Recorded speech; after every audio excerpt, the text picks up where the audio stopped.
They will tell you that sacrifice is noble, that bending yourself for others is the highest virtue. They want you tired.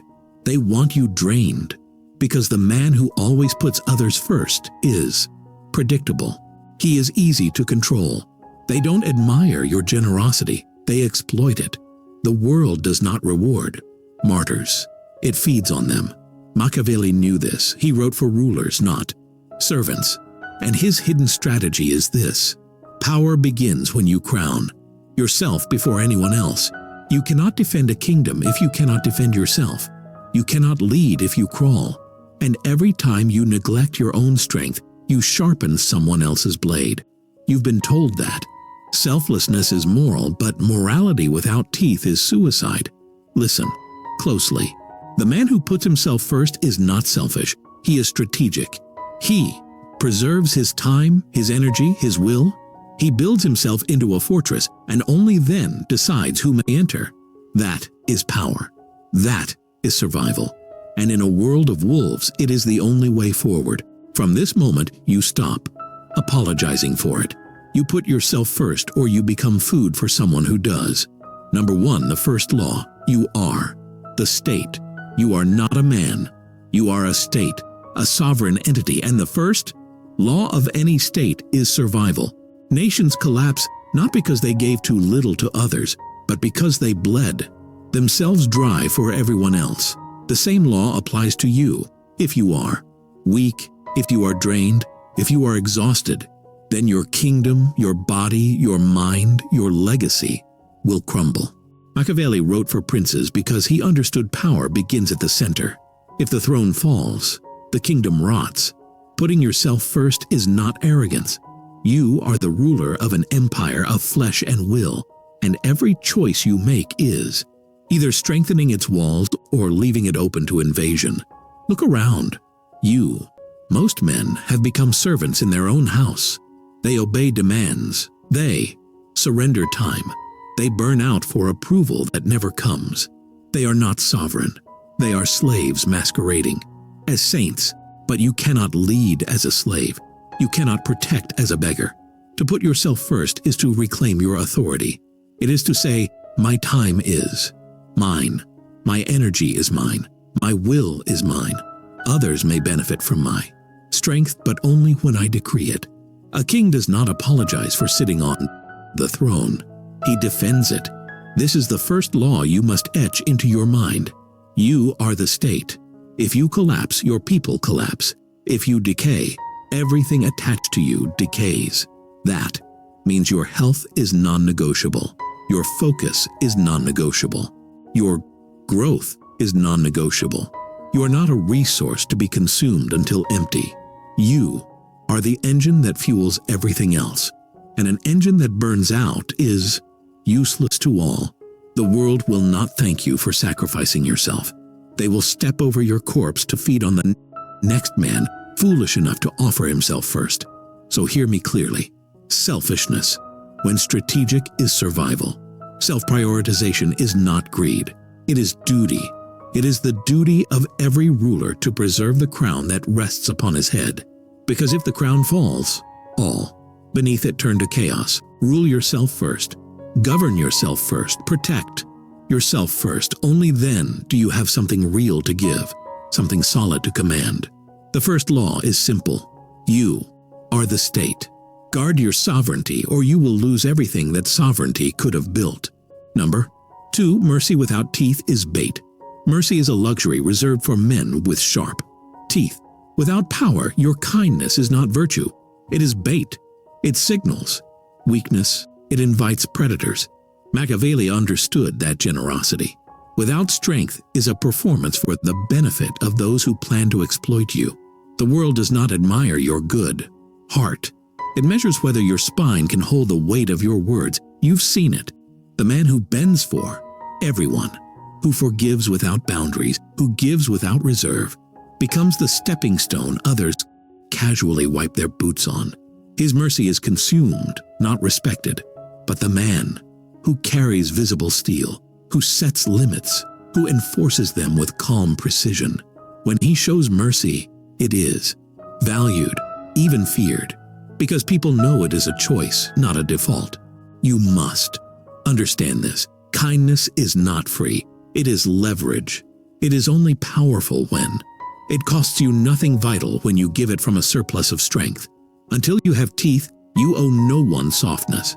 Build leverage first: skills, wealth, physical dominance, reputation. Then, when you extend mercy, it carries the gravity of a ruler granting clemency, not a servant begging approval.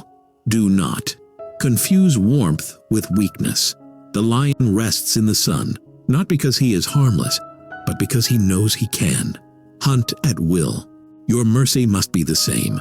If you give too easily, you train the world to treat you like prey. Withhold when necessary.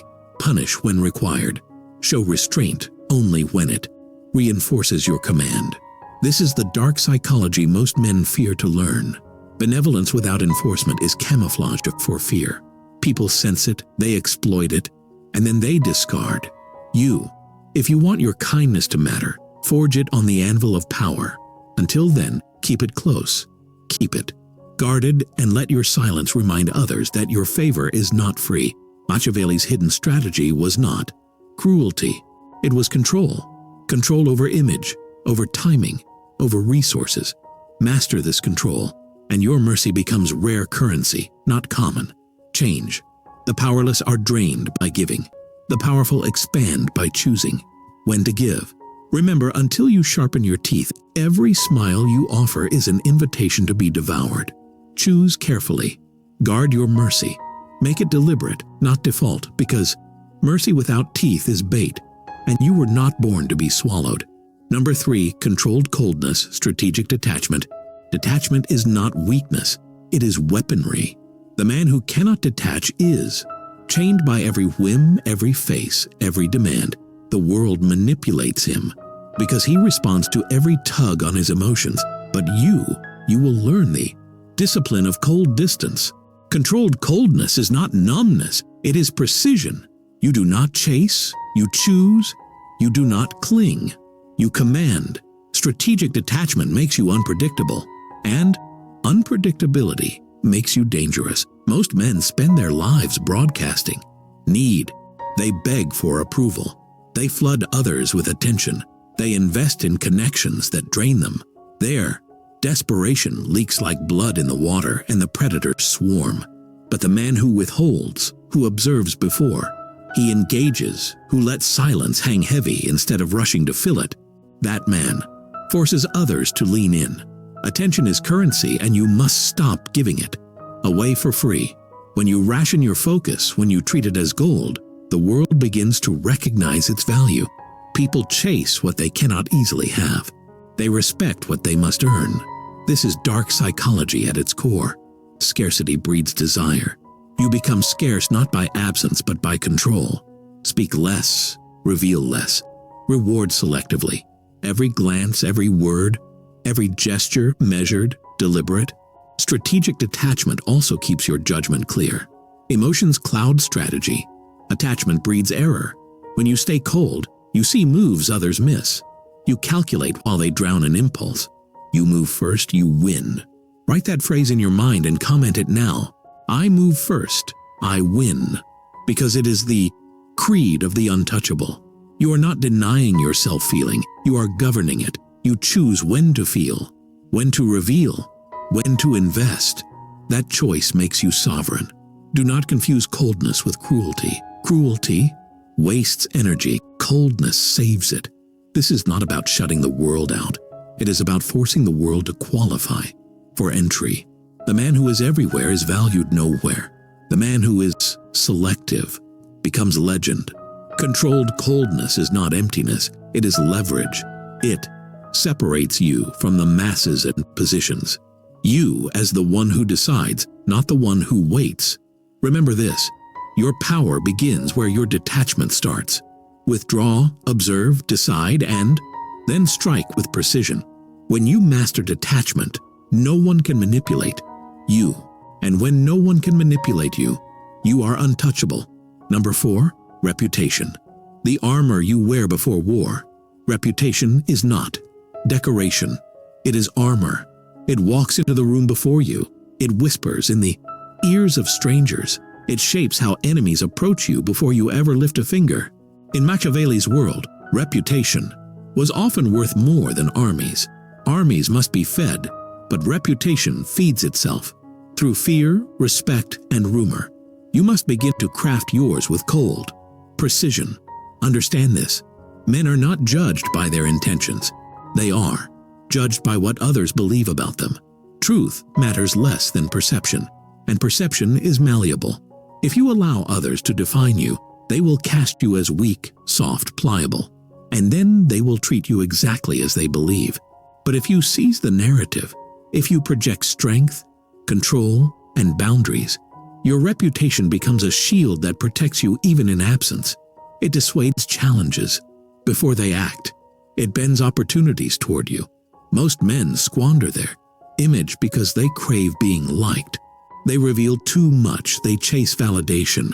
They perform obedience in the hope of acceptance. That is suicide. Power is never built on approval. It is built on controlled perception. Reputation is the story others tell about you when you're not in the room. Write that story deliberately. Speak less, act strategically, and let silence do your branding. Reputation grows faster on what you don't say than what you do. Never brag. Let results speak. Never beg. Let absence build curiosity. Never over-explain. Let mystery weigh heavier than words. A king who explains himself becomes a clear. A warrior who boasts invites someone to test him. Do not give them the chance. Build your reputation like armor, layer by layer, piece by piece. Show reliability in strength, not in sacrifice. Deliver on what you promise, but promise little. Make your victories visible enough to establish credibility, yet never predictable enough to be routine. People must always wonder how deep your power goes. That wonder is protection. Remember, reputation is not simply what they think. It is what they fear might be true. Use that fear, guard your image as a fortress. Repair it ruthlessly when attacked. Expand it slowly, deliberately, and never under any circumstance let the crowd define it for you. Reputation is armor. Wear it before. War and many battles will end before they ever begin. Number 5. Boundaries. Walls with gates, not mows with holes. Boundaries are not suggestions. They are fortifications. Most men build mows, leaky defenses filled with excuses, apologies, and vague lines that anyone can cross if they push hard enough. But a true sovereign builds walls, high, solid, immovable. Walls with gates, not mows with holes. This means your boundaries must be visible, firm, and enforced without hesitation. When someone crosses the line, you do not negotiate. You correct quietly, firmly, decisively. Machiavelli taught that a prince must inspire both fear and respect, but boundaries are where those forces merge. Respect is born when people know exactly where you stand. Fear is born when they realize you will not move. Weak men confuse flexibility with virtue. They think saying yes makes them loved, but endless yes only makes you invisible, because people cannot value what is always available. Boundaries make you scarce. Scarcity makes you valuable. When you enforce them, you train the world to respect your time, your energy, your attention. And here's the dark truth. People test boundaries not because they need what you guard, but to measure your strength. When you fail to enforce them, you reveal your weakness. Once exposed, it spreads like infection, and soon no one treats you seriously. But when you enforce without drama, no shouting, no pleading, no justification, you signal iron. People may grumble, they may resist, but they will adapt. They will orbit you with new respect. Remember, your boundaries are not prison, bars to trap you. They are fortress walls to protect your sovereignty. Within those walls, you decide who enters and under what conditions. You control the gate, not them. That control is freedom. Every no you speak is not rejection. It is preservation of your empire. And here's the paradox. The stronger your boundaries, the more valuable your yes becomes. People will treasure it because they know it is rare. They will seek it because they know it must be earned. That is how Kings rule, not by bending but by standing, not by explaining but by enforcing. Build your walls high, keep your gates few. Guard your kingdom without apology. Boundaries are not about keeping the world out. They are about deciding who deserves to come in. Without them, you are not a ruler. You are rubble. Number 6, resource. Monopolies. Guard your time, energy, focus. Your resources are not money or possessions. They are time, energy, and focus. These are the currencies that shape empires. And the brutal truth is this: most men give theirs away like beggars tossing coins to strangers. They answer every call, attend every demand, scatter their energy across trivialities, and wonder why their lives are ruled by exhaustion instead of conquest. Machiavelli understood that control of resources is control of power. If you want to dominate your world, you must monopolize what sustains it. Your calendar is a battlefield. Guard it like a fortress. Every yes you utter is a conscription of your soldiers, your minutes, your strength, your attention into someone else's war. And most of those wars do not deserve you.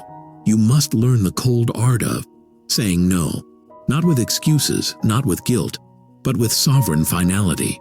Kings do not justify why their gates remain closed. They simply keep them closed.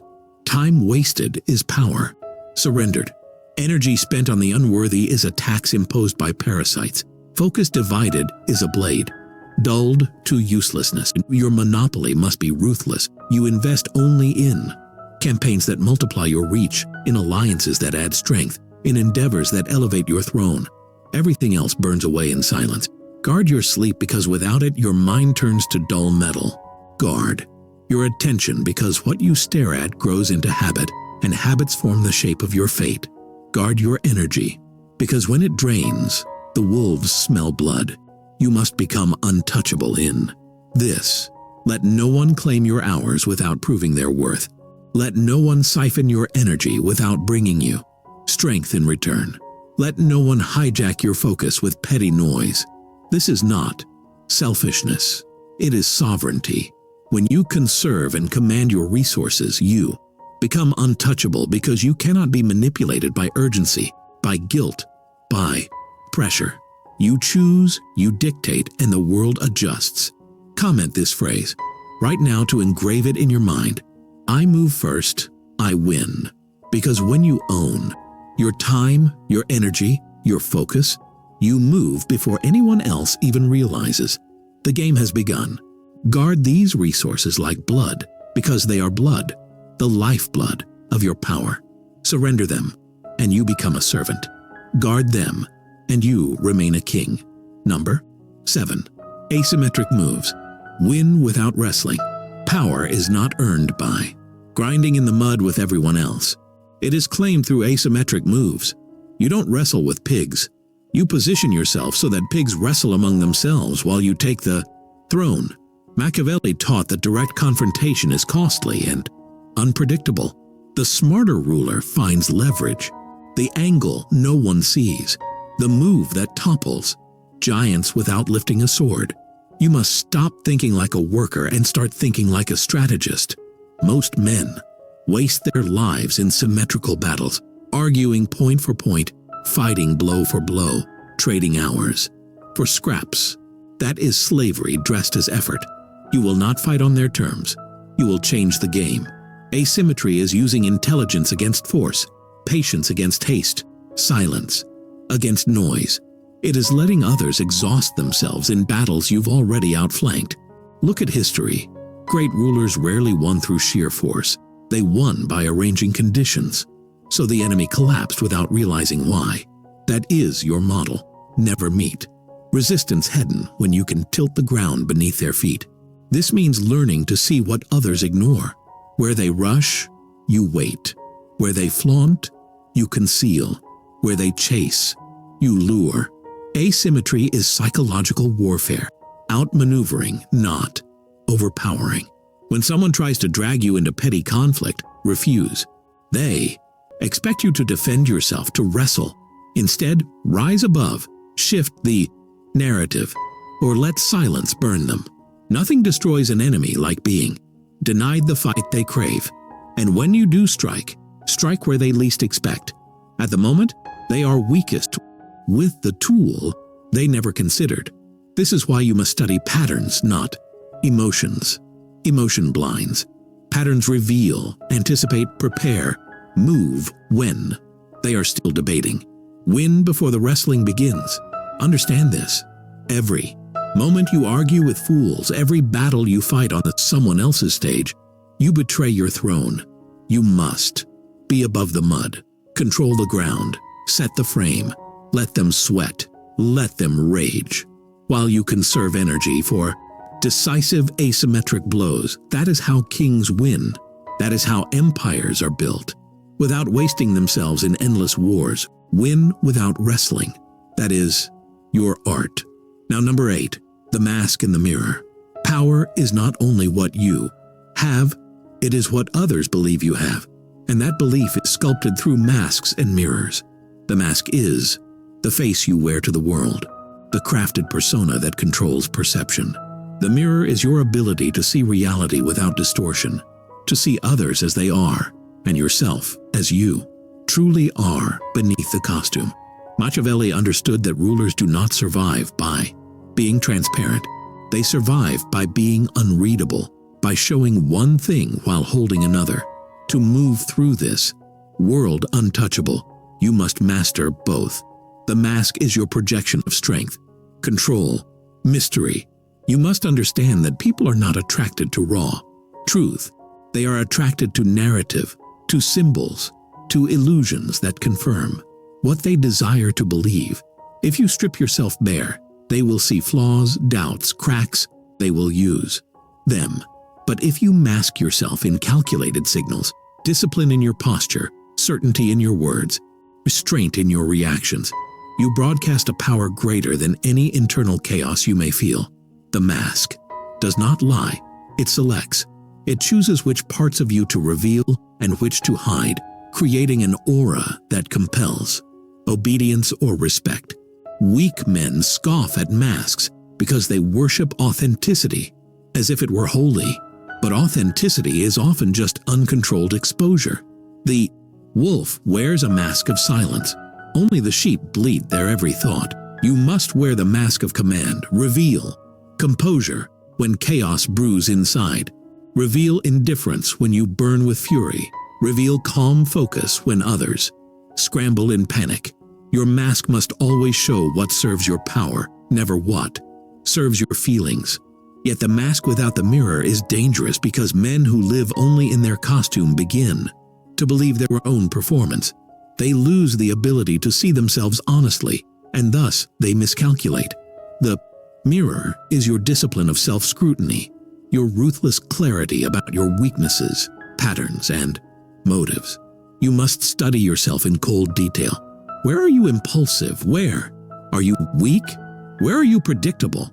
Without the mirror, your mask becomes brittle, a porcelain facade ready to shatter under the first blow. But with the mirror, you refine the mask until it becomes armor. The mirror also applies outward. You must learn to see others without illusion, without the haze of hope, sentiment, or projection. Most men project what they wish to see. They fall in love with potential. They trust empty words. They ignore patterns because they crave comfort. You will not. You will polish the mirror until you see others as they are. Predators, allies, pawns, obstacles. This clarity grants you dominance, because when others misjudge, you calculate. When others hope, you prepare. When others trust blindly, you hold the knife behind your back. This is the balance. Mask for the world, mirror for yourself. Master them, and you become untouchable. The mask lets you move unseen, feared, or admired, according to your design. The mirror prevents you from being deceived, especially by your own reflection.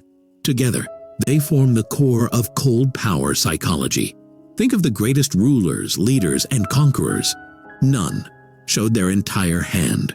None revealed their deepest chaos.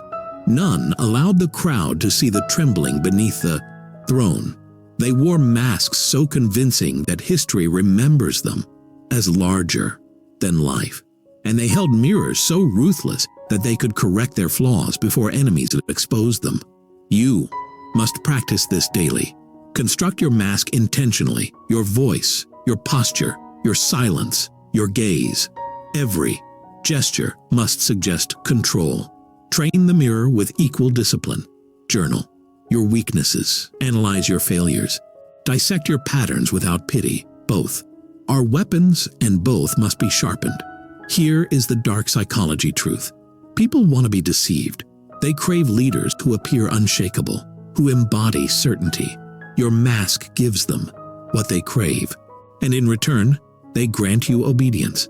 But beneath it, your mirror keeps you awake, aware, strategic. Remember this, never confuse transparency with trust. Trust is earned through consistency, not confession. Never confuse honesty with effectiveness. Honesty without timing destroys kings. Mask what weakens you. Mirror what strengthens you. Let others waste themselves exposing their chaos to the crowd. You will rule because you choose what they see while always seeing more than they show. This dual mastery will make you formidable. It will make you untouchable. And when you command yourself with the mask and the mirror, the world will bend, not because it knows you fully, but because it never truly can. Number 9, loyalty by design, not demand. Loyalty is not given, it is engineered. Weak men beg for it, plead for it, demand it, and then wonder why betrayal stabs them in the dark. Machiavelli made it clear, people are not loyal by nature. They are loyal when structure binds them, when incentives lock them, when fear of loss outweighs temptation. You must build your world so that loyalty is not a choice, but the natural consequence of alignment. Stop expecting devotion for your kindness. Kindness is cheap. Stop expecting commitment for your words. Words are lighter than ash. Loyalty must be forged like iron, heated by necessity, hammered by incentives, cooled by boundaries. You must design it, not request it. Look at history. Kingdoms held together not by affection, but by fear of punishment, flow of rewards, and belief that the ruler's strength was unbreakable. When that perception cracked, even the most trusted allies turned. You cannot rely on oaths. You must rely on architecture. What does this mean for you? It means structuring your relationships so that betrayal costs more than loyalty. If someone stands beside you, they must gain from your rise and suffer from your fall. That way, their own self-interest welds them to your cause. This is not romantic. It is not sentimental. It is survival. Machiavelli wrote that it is safer to be feared than loved because fear anchors loyalty when love fades. But the highest level is to combine both to structure your influence so people both respect your power and benefit from your success. Never confuse loyalty with love. Love shifts with moods, with temptations, with boredom. Loyalty built on structure endures because it is locked into the foundation. You must control the levers, reward loyalty decisively, punish betrayal without hesitation, and most importantly, do not expose yourself to betrayal that can destroy you. Divide power. Keep certain levers in your hand alone. Trust people with responsibilities they can carry, but never with keys to the throne. People must always know that your strength is independent of their support, that without them, you still rule, you still rise, you still move. That knowledge keeps them respectful. That dependence keeps them aligned.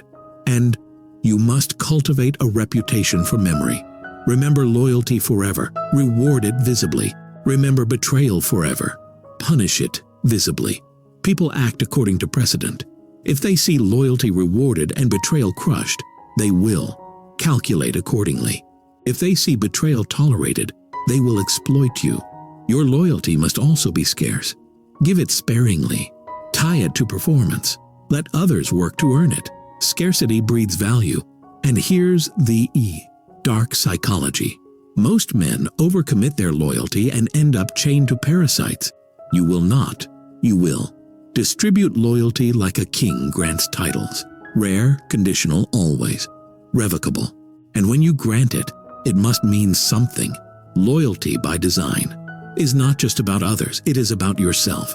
You must be loyal to your own standards first, betray yourself, and every structure you build collapses. You must not demand from others what you do not enforce within. Stand by your principles, by your vision, by your discipline, and others will see that loyalty to you is loyalty to something stable, something inevitable. And inevitable power attracts commitment. Now engrave this into your mind. Loyalty is not born. It is engineered. Stop begging for it. Stop chasing it.